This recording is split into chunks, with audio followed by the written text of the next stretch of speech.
Most of the time, when you deploy something that needs a GPU, you're thinking AWS, GCP, Azure, big data centers, big bills, and honestly, a lot of overhead just to get something running.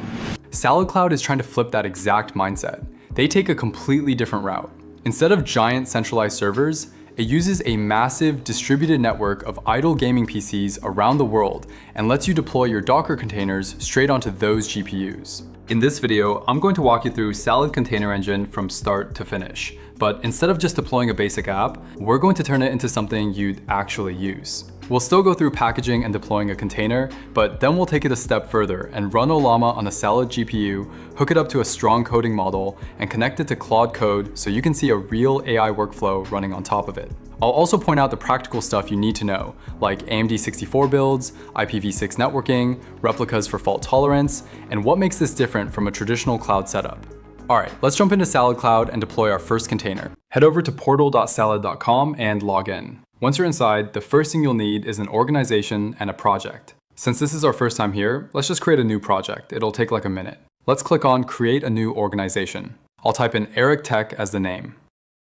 After that, we'll be prompted to configure the credit settings. If you're still on the fence, don't worry, there's a $1 free trial so you can try things out. But later, if you do decide to upgrade and get some credits, the system is pretty good because how Salad bills is they only charge you per second your container's running. If nothing is running, you're not getting charged, which is nice. They'll ask you if you want to invite a team member. You don't have to, you can just skip it if you'd like. Now, before we deploy anything, we need a Docker image ready to go. Salad only supports Linux AMD 64 containers, so if you're on something like an M series Mac, you'll need a build with BuildX and explicitly target Linux/AMD 64. Also make sure your app binds to 0.0.0.0, not localhost, because Salad uses IPv6 networking and your service needs to listen on all interfaces. For this demo, I've already built a simple Fast API app and pushed it to Docker Hub. Nothing fancy, just a small API with a health endpoint and a hello route so we can test it once it's live. With that ready, we can actually deploy it. All right, now click on Deploy a Container Group, and then we're gonna click on Get Started on the custom container group down here.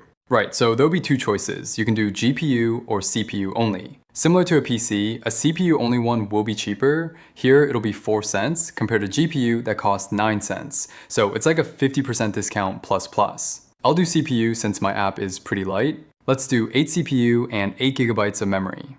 Okay, it doesn't need disk space, so I'll just leave it as none. On the container group, I'll just call this Fast API. Now I'll edit the image. I'll paste in the image URL to the name and then hit configure. Okay, next, I'm gonna click on Add Container Gateway. This is what actually gives your container group a public URL.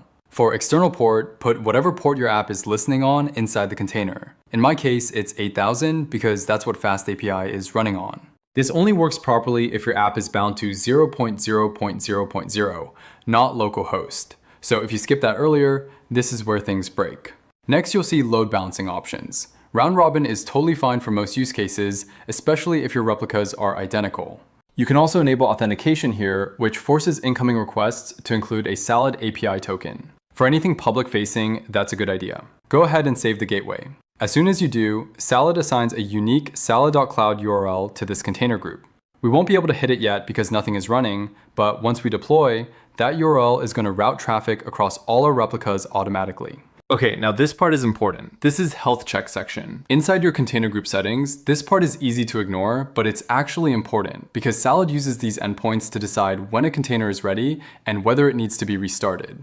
First off, let's hit edit on the startup one and then enable. Now on the drop-down menu, you want to click it and then choose the HTTP one. On the path, I'll point it to /started, and for port, I'll type in 8000. We're going to repeat this process for each probe. For liveness, I'll point it to /live, and for readiness, I'll point it to /ready. These are just simple HTTP routes in my Fast API app that return a 200 when everything is good. Once that's set, enable auto start, and now we can finally hit deploy. As soon as you click it, you'll see each replica go through states like allocating, downloading, starting, and then running. Behind the scenes, Salad is pulling your Docker image onto separate machines in its network, spinning up isolated Linux environments. You don't manage any of that directly, which is kind of the whole point. Give it a minute, especially if your image is large. Once at least 3 or 4 of the replicas show running, copy the salad.cloud URL from your container gateway and open it in the browser with /hello at the end. If everything is set up correctly, you should see your response. If you refresh a few times, you'll notice something interesting. If you included something like a machine ID in your response, it will change between requests. That's round-robin load balancing, sending traffic to different replicas running on different GPUs around the world. At this point, your app is live on a distributed GPU cloud, and you didn't have to manage a single VM. Alright, so now that we have a basic container running, let's actually turn this into something useful, because this is the part that completely changes how I think about this setup. What we're going to do is run Ollama on a Salad GPU, load a proper coding model into it, and then connect Claude Code to that, so we basically get a remote coding brain running on a GPU somewhere else. So let's go back into the Salad dashboard, and instead of that fast API container, we're going to spin up a new one. Click on Deploy Container Group again, and this time we're going to configure it a little differently.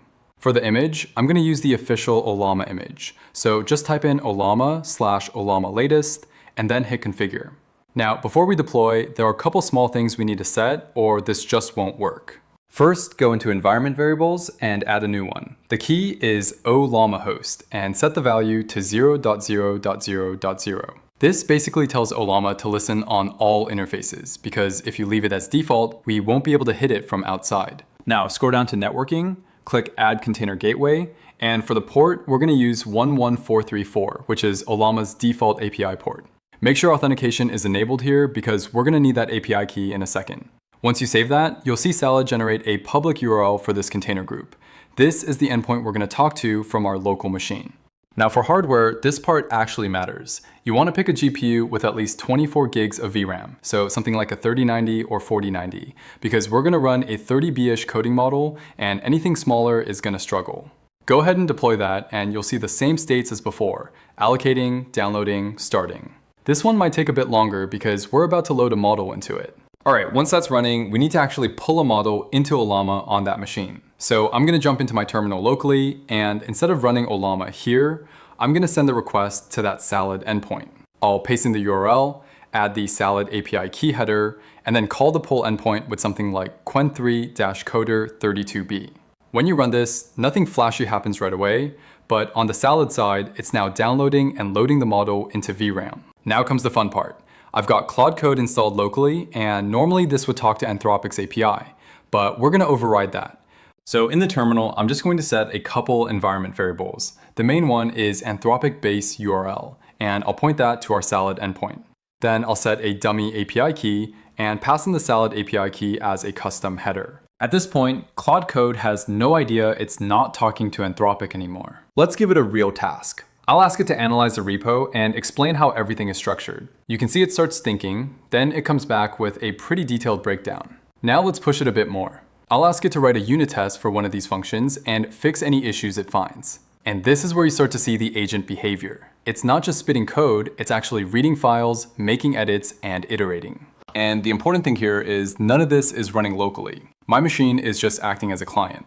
All the heavy lifting, the model, the inference, everything is happening on that Salad GPU. So this is basically the same setup as running Ollama locally with a high-end GPU, except now you're just spinning it up on demand and connecting to it remotely. Alright, so let's actually put some numbers to this, because this is where the whole thing starts to make sense. Let's start with the baseline, which is running this locally on something like an RTX 3090. Right now, those cards are still around $1,400 to $1,800 depending on where you get them. But that's just the upfront cost. If you actually use it for AI workloads, you're pulling something like 300 to 450 watts under load. So over a month, that can easily add another $50 to $70 just in electricity if you're using it regularly. So realistically, you're looking at something like $100 to $130 a month when you factor in hardware amortization plus power, even before thinking about wear, cooling, all that stuff.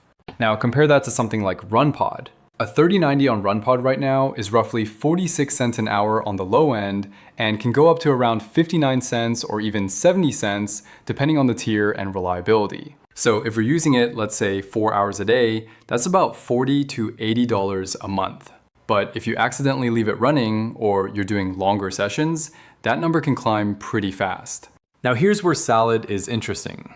Their pricing for consumer GPUs like 3090s and 4090s tends to sit way lower, roughly in the range of around 0.09 cents to 16 cents per hour, depending on the node and demand. So using that same example, 4 hours a day, you're now looking at something like $10 to $20 a month instead of $40 to $80, and way below the $100+ you'd be paying to own the hardware. Also, by the way, for this entire video, including me prepping, testing, and figuring this out up until the spinning up Olama on these RTX 3090s, from the $5 I got, it only used up about 56 cents. That's the full basic workflow. Build your Linux AMD 64 Docker image, push it to a registry, create a container group, configure hardware and networking, set health probes, deploy, and scale as needed. It's actually pretty straightforward once you've done it once, and the distributed GPU part just becomes infrastructure in the background, instead of something you have to manage directly. So realistically, where does this make sense? If you're running large-scale AI inference, image generation, computer vision APIs, LLM endpoints, rendering jobs, or any workload that's parallelizable and GPU heavy, this is where something like Salad really shines. You package everything into a container, scale replicas horizontally, and let the network handle placement. For batch workloads especially, where strict low latency isn't critical, this model works really well. The distributed part is happening underneath, and as long as you follow best practices like multiple replicas and proper health checks, it just works. And if cost is a major factor for your GPU workloads, this model is genuinely interesting compared to traditional centralized clouds. If you want to try this yourself, check out SaladCloud and spin up your own container group. Start with something small, maybe a simple inference API or a batch job, and just go through the process once. After that first deployment, it makes a lot more sense. As always, if this walkthrough helped, make sure to like and subscribe. I'll see you in the next one.